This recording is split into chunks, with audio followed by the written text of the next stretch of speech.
I'm Scott with Garden Products Review. Today, I'm going to see how fence armor holds up to this bad boy.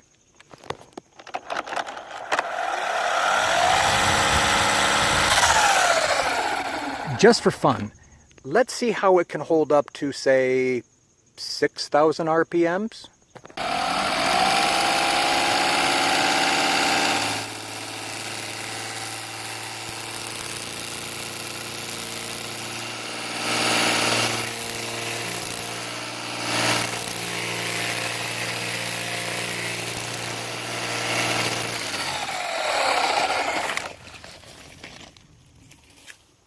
Well, you could see where I missed it.